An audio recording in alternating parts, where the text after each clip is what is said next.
Ok, let's go! Bonjour à tous et bienvenue dans cette nouvelle vidéo qui vous parle aujourd'hui d'une femme de lettres qui est au programme du bac de français. Il s'agit de Colette. Et cette vidéo sera structurée en 3 parties, après une introduction qui vous permettra d'un petit peu étudier le paratexte de l'ouvrage avant d'entrer dans la lecture. Donc la première partie sera biographique et tentera de retracer les grandes étapes de la vie de Colette.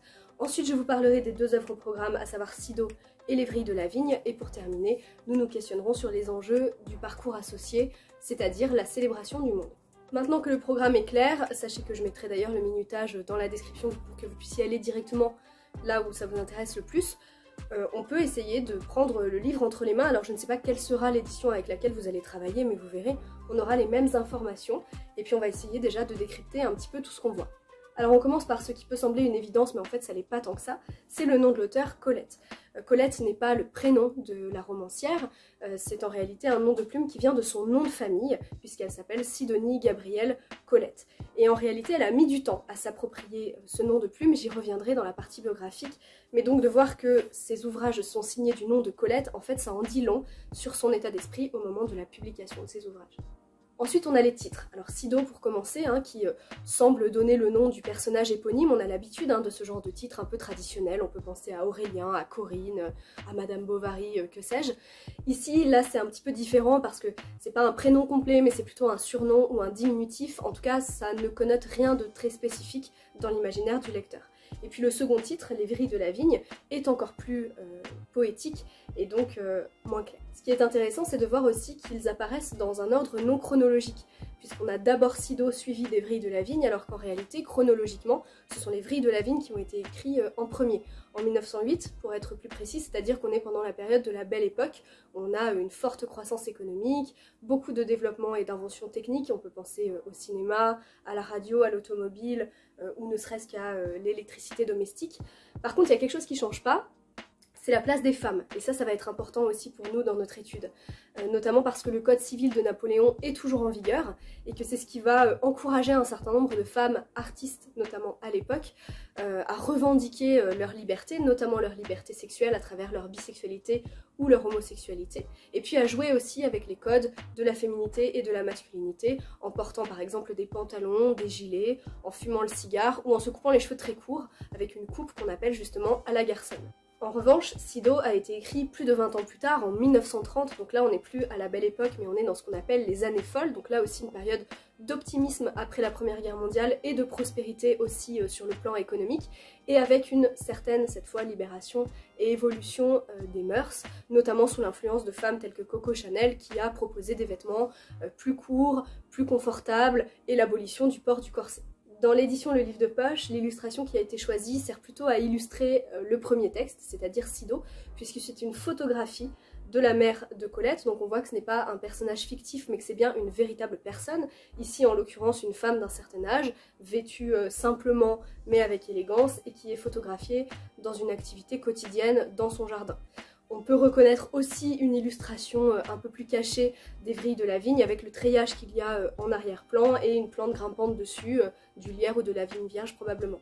Après ça dépend des éditions, mais moi j'ai une 4e de couverture et un avant-propos qui sont rédigés par Alain Brunet qui présentent les 2 œuvres séparément en montrant toutefois qu'il y a des points communs et il insiste notamment sur le caractère autobiographique de ces 2 œuvres. J'insiste bien sur le fait que, attention, ce ne sont pas des autobiographies mais il y a une dimension ou une portée autobiographique dans ces 2 œuvres, et puis il insiste aussi sur le style d'écriture, le style littéraire de Colette, qui est, selon ses propres termes, à la fois dur et poétique. Et pour terminer, ce qui est très intéressant à étudier, c'est bien sûr la table des matières, qui se situe à la fin de mon édition, et qui me permet de voir qu'en réalité, ces 2 œuvres sont fragmentaires, puisque même Sido est en réalité structuré en 3 chapitres, et on constate aussi que les titres des œuvres proviennent en réalité du premier fragment écrit, donc Sido pour le premier, et Les Vrilles de la Vigne pour le second.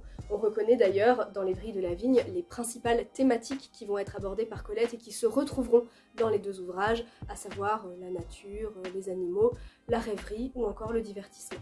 Après ce petit tour d'horizon du paratexte de l'œuvre, je pense qu'on peut désormais se demander qui était véritablement Colette, ou plutôt devrais-je dire, comme je l'ai dit tout à l'heure, Sidonie Gabrielle Colette, puisque son nom de plume est en réalité son nom de famille.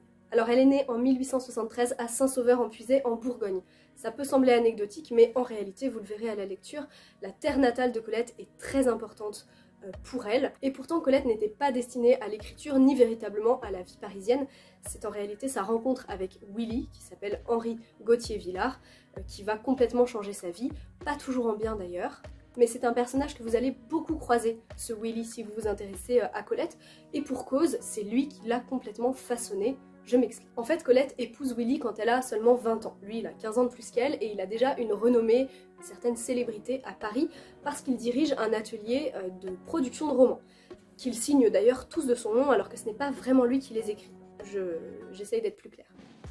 En fait, généralement, il est à l'origine du scénario et ensuite, il délègue la rédaction à un ou plusieurs auteurs et il repasse derrière pour apporter sa touche personnelle qui est généralement faite de jeux de mots et d'allusions sexuelles. Personne n'est dupe à Paris, mais tous ces textes sont signés de son nom, Willy. Et c'est lui qui conseille à sa femme, la jeune Colette, de mettre par écrit les souvenirs d'enfance qu'elle lui a racontés lors de leurs différents week-ends, séjours ou voyages. Il insiste notamment sur le fait qu'elle devra mettre beaucoup de détails piquants et il essaye de la guider dans cette écriture en lui donnant des conseils d'écriture, mais les 600 pages qu'elle écrit au départ ne lui conviennent pas tellement et il laisse un peu ça de côté. En fait, il ne relira ses textes que quelques années plus tard, notamment quand il sera à la recherche d'un nouveau projet pour sauver ses affaires, et là, il portera un regard différent sur les écrits que Colette a produits, et donc il la remet au travail en lui donnant de nouvelles instructions.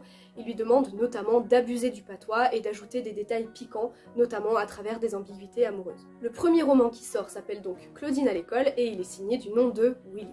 Alors on le voit souvent comme un pamphlet contre l'école laïque, mais il fait surtout scandale par l'érotisme dont il est teinté, en particulier entre jeunes filles écolières.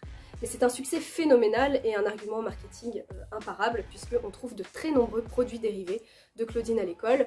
Ça peut passer par des savons, ou simplement par la mode, avec le fameux col Claudine, qu'on appelle toujours comme ça aujourd'hui et qui provient en réalité de là. À partir de là, Willy fait de Colette sa créature. Il lui fait notamment couper ses longues tresses qui font sa fierté et sa réputation, notamment dans le but qu'elle ressemble à Polaire, qui est une comédienne qui joue Claudine sur les planches et qui a cette coupe, comme je l'ai dit tout à l'heure, à la garçonne. Et il fait des photos justement avec les deux femmes comme deux jumelles posées sur ses genoux, sous l'œil amusé des photographes de l'époque. Bref, c'est très bizarre.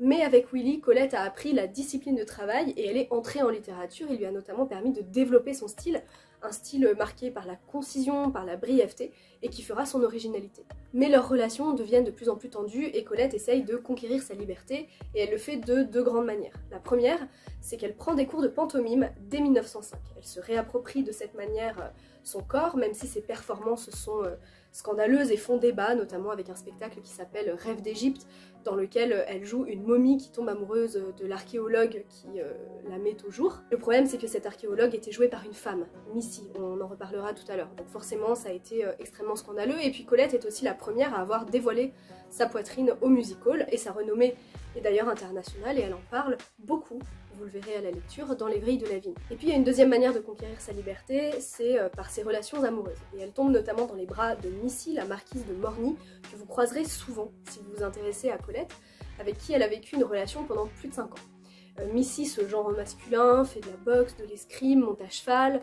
s'habille en homme, fume le cigare, et en fait c'est à ses côtés que Colette va écrire Les Vrilles de la Vigne. C'est pour cette raison que vous avez beaucoup de textes qui sont dédiés à M, qui est en fait la lettre derrière laquelle se cache Missy.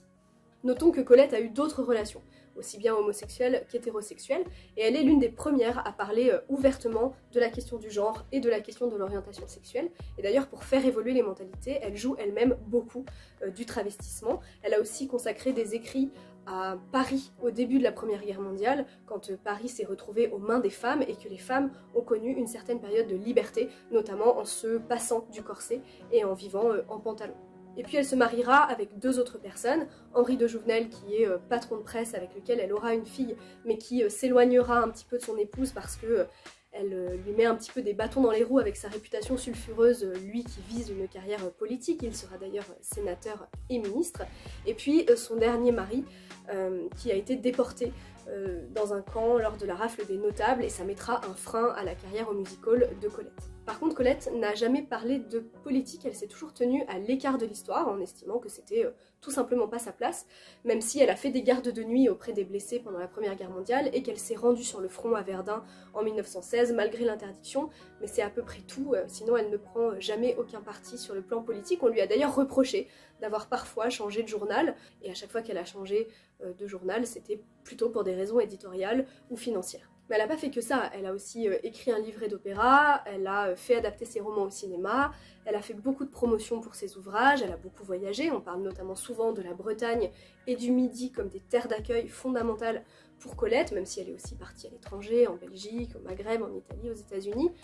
Et puis, elle a aussi ouvert un salon de cosmétiques et elle s'est lancée dans les cosmétiques plutôt sur la fin de sa vie. Et bien sûr, elle continue d'écrire. Alors, ses écrits sont souvent courts, puisqu'ils paraissent dans divers journaux, mais le rapport entre Colette et la littérature est un rapport un petit peu conflictuel et un petit peu compliqué. Alors, elle s'est quand même réapproprié ses écrits, notamment quand elle a découvert que Willy avait vendu les droits des Claudines, sans son accord bien évidemment.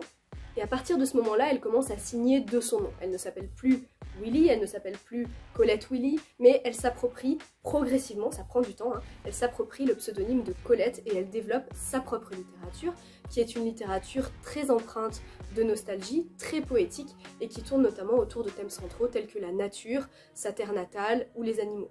Elle a même écrit des divagations sur les plantes, et on voit dans Sido qu'elle est très attachée au nom des fleurs ou au nom des plantes, et elle a d'ailleurs réussi à avoir l'usufruit de la maison natale même après sa vente, même si elle n'y retournera en réalité qu'une seule fois, mais elle est très attachée à ce terroir et à cette maison. Donc c'est très présent dans ses œuvres, même si finalement l'écriture est plutôt un sacerdoce pour Colette, hein. Elle dit qu'elle n'aime pas écrire, qu'elle n'aime d'ailleurs pas la littérature. Ce terme est toujours très négatif dans sa bouche, elle a d'ailleurs dit à Simenon « Faites le moins de littérature possible, hein, passez-vous totalement de littérature, moins il y a de littérature, mieux ce sera ». Et elle dit qu'elle déteste écrire et qu'elle a fait ça uniquement pour gagner sa vie. Pourtant, elle a une vraie reconnaissance sur le plan littéraire de son vivant, ce qui est quand même suffisamment rare pour qu'on puisse le souligner. Elle est élue à l'unanimité à l'Académie Goncourt en mai 1945. Alors évidemment, à cette époque-là, elle n'a plus sa réputation sulfureuse d'artiste de music-hall, mais elle est seulement la deuxième femme à être ainsi élue et elle sera même la présidente de l'Académie en 1949. Voilà pour les principales étapes de la vie de Colette. Je souhaiterais désormais vous parler des deux œuvres qui sont au programme cette année, Sido et Les Vrilles de la Vigne, qu'on devrait, je l'ai dit tout à l'heure, présenter dans l'ordre inverse, puisque chronologiquement, ce sont Les Vrilles de la Vigne qui ont été écrites en priorité. Ce qui est intéressant avec Les Vrilles de la Vigne, c'est que c'est la première œuvre écrite et publiée par Colette sans le contrôle de Willy. Et c'est sans doute ce qui en fait un livre un peu expérimental, c'est-à-dire qui se construit par tâtonnement, par hésitation, avec notamment un certain nombre de remaniements en 1923, 1934 et 1950. Et puis ce qui fait la particularité de Sido, écrit plus de 20 ans plus tard, c'est cette figure maternelle qui était déjà un petit peu présente dans la série des Claudines, mais qui désormais devient centrale et qui traverse les 3 chapitres qui constituent l'œuvre. Mais alors pourquoi ces deux textes ont-ils été associés dans cette édition et pour le bac de français? Eh bien en réalité il y a un certain nombre de points communs que j'aimerais lister avec vous aujourd'hui. D'abord, on en a déjà un petit peu parlé, mais c'est l'esthétique fragmentaire, c'est-à-dire que ce sont des œuvres qui sont parues d'abord dans les journaux et qui sont donc composites. Elles sont aussi par conséquent polyphoniques, c'est-à-dire qu'on a plusieurs narrateurs et on a aussi beaucoup de personnages. On retrouve aussi des thématiques communes. Alors bien sûr, on a la nature liée aux sensations, avec une approche d'ailleurs synesthésique pour ceux qui maîtrisent le terme, notamment si vous avez travaillé sur Baudelaire. On a aussi bien sûr la sensualité, le plaisir et la vie. Mais ce qui est intéressant, c'est qu'ils sont associés à la souffrance et la mort, l'un ne pouvant exister sans l'autre. Et puis il y a une troisième thématique qui est bien sûr la communion avec les animaux et une forme même de lien religieux panthéiste avec l'environnement de la narratrice. On voit d'ailleurs que Sido est une forme de sorcière ou de prêtresse qui communique avec la nature. Et puis on a bien sûr, évidemment, toujours dans les thématiques communes, la nostalgie et l'importance du passé qui apparaît comme un refuge pour la narratrice. Et puis au-delà des formes et au-delà des thèmes, le point commun entre Sido et Les Vrilles de la Vigne, c'est l'écriture de soi, que Colette essaye de conquérir. Elle est omniprésente dans ces deux œuvres, vous l'avez remarqué, mais il faut bien se garder de les qualifier d'autobiographies. Ce ne sont pas des autobiographies, mais plutôt des textes dans lesquels Colette se cherche, et cherche aussi d'ailleurs son écriture qui est très poétique, on sent qu'elle est influencée notamment par l'impressionnisme en peinture ou par le courant fantaisiste par exemple dans la poésie, et à travers les figures familiales qu'elle convoque ou les souvenirs qu'elle retranscrit, elle cherche en réalité à se définir elle-même et à définir son héritage pour comprendre qui elle est. L'écriture est donc un processus dans ces deux œuvres d'émancipation par rapport à son passé, en particulier dans Sido, et d'émancipation par rapport à Willy, à qui elle a réussi à échapper avec les vrilles de la vie. Mais vous le savez, le parcours associé à l'étude de ces deux textes, c'est la célébration du monde. Donc on va essayer de comprendre ensemble quels sont les enjeux de cet intitulé et ce qu'on peut en retirer. Alors on peut commencer par ouvrir un dictionnaire et constater que célébrer vient du latin celebro, celebrare, qui veut dire plusieurs choses. Fréquenter, visiter, aller souvent. Ça peut être intéressant puisque l'écriture permet justement ce retour à l'enfance, permet de refréquenter ce qui a été perdu ou de revisiter son enfance. Mais celebro, ça veut aussi dire je répète, je pratique. Et puis bien sûr, je fête, je glorifie et j'honore. En français moderne, on a gardé principalement cette vision-là, c'est-à-dire que célébrer, c'est louer avec éclat, mais on a quand même aussi l'idée du fait que c'est l'accomplissement d'un rite. Et chez Colette, le monde dont on va parler et qu'on va essayer de définir, le monde est bien sûr célébré dans le sens où il est loué, mais l'écriture est aussi un rite permettant de l'honorer et permettant de le fréquenter. Alors essayons de résumer un petit peu comment Sido et les vrilles de la vigne permettent de célébrer le monde. D'abord, la célébration du monde dans les deux œuvres, c'est surtout la célébration du monde de l'enfance. On retrouve des figures familiales disparues, l'évocation d'un paradis perdu, et d'ailleurs tous ces personnages sont unis autour de la figure maternelle, la divinité centrale de ce giron familial. D'ailleurs, le livre devait d'abord s'appeler Sido ou les points cardinaux. C'est la fameuse image d'ailleurs de la rose des vents que l'on trouve dans le texte. C'est une sorte de jardin d'Éden ou de paradis terrestre, autosuffisant et même quasi magique. Donc la célébration du monde de l'enfance entre bien dans le parcours, puisque c'est une célébration d'un âge d'or disparu, empreint de nostalgie, et on voit d'ailleurs que le présent, par rapport au passé, le présent est beaucoup moins sécurisant et met la narratrice mal à l'aise. On peut notamment penser au texte Le Dernier Feu dans Les Vrilles de la Vigne. Mais la célébration du monde, bien évidemment, c'est aussi la célébration de la nature. En ce sens, le rapport de Colette au vivant est absolument essentiel pour comprendre sa littérature. Elle se représente comme un enfant en plein apprentissage, qui casse, qui abîme, on peut penser à l'épisode de la chrysalide qu'elle abîme, mais qui malgré tout apprend et progresse pour donner lieu à une communion et à une communication parfaite, notamment avec les animaux. Et puis la nature, bien évidemment, c'est aussi la vie, c'est aussi l'amour et le plaisir qui ont une place centrale dans ses œuvres, et qui sont une manière pour Colette de célébrer l'amour sous toutes ses formes et donc d'inviter pleinement à la liberté, qui est notamment symbolisée par le rossignol dans le premier texte Les Vrilles de la Vigne. Et pour finir, il y a une dernière forme de célébration, je l'ai annoncé au début quand je vous ai expliqué les différents sens du mot célébrer, c'est l'écriture elle-même. L'écriture elle-même est une célébration, c'est un rite, et c'est quelque chose de quasi magique. D'ailleurs, on voit que Colette est très exigeante parce qu'elle recherche toujours le mot exact, le mot technique le plus à même de représenter l'objet qu'elle cherche à définir. La beauté de la nature se retrouve dans la puissance du langage, dans les noms des fleurs notamment, ou dans les descriptions, qui sont très sensorielles et qui sont souvent énumératives. C'est d'ailleurs une écriture qui insiste beaucoup sur les sensations et sur les 5 sens, en particulier l'odorat qui permet une approche instinctive et quasi animale du réel. Et puis c'est une écriture poétique, on l'a dit, Colette joue beaucoup sur les sonorités et sur les rythmes, ne serait-ce que dans le titre, Les Vrilles de la Vigne. On trouve donc de nombreuses assonances et de nombreuses allitérations qui ont en quelque sorte le pouvoir magique de ressusciter le passé. Voici les approches que je vous propose en introduction pour découvrir ces deux textes de Colette. J'espère donc que vous y voyez plus clair et que vous disposez désormais de toutes les clés pour entrer dans ces deux œuvres de manière approfondie. N'hésitez pas à utiliser l'espace des commentaires pour poser vos questions ou tout simplement pour encourager ces projets de vidéos. Et je vous dis à très vite pour une prochaine thématique.